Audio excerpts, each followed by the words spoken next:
A not guilty plea from a Rancho Bernardo man today whose son is accused of making a school shooting threat at Rancho Bernardo High School. 45-year-old Neal Anders was in court for the first time today. He's facing 13 felony counts after officers found nearly 20 assault rifles, so-called ghost guns, ammunition, and more inside his home.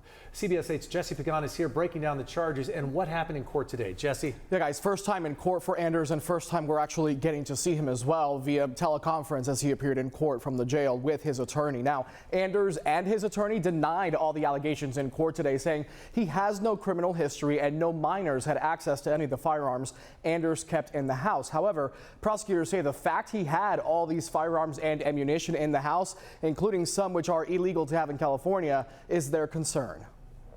Simply put, an arsenal, tucked into Rancho Bernardo. That is how prosecutors are characterizing the amount of rifles, guns, ammunition, and more they say officers found at 45-year-old Neal Anders' home last Friday. As we've seen throughout the couple of days, there's been a lot of concern about the statements made, as well as what was recovered from the Anders home.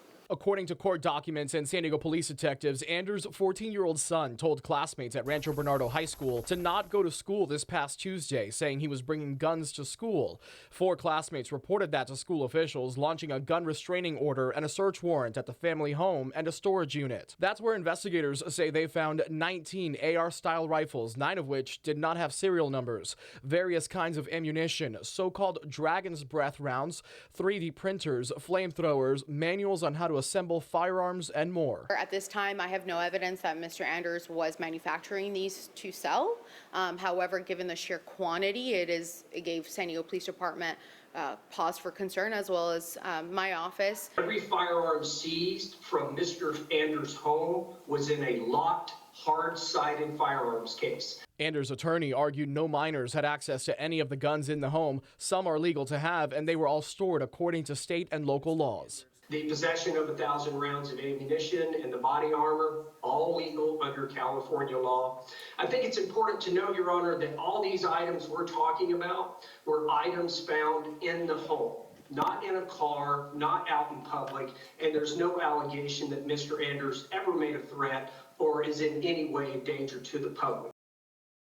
To make that clear, Anders is not facing any charges for any kind of threat. The 13 felony counts are for possessing the dragon's breath rounds, which prosecutors categorize as a destructive device, possessing a short barrel rifle, and the guns without the serial numbers. Today, we also learned Anders works for a military contractor and, according to his attorney, has a secret government clearance. Prosecutors say they'll be looking into that.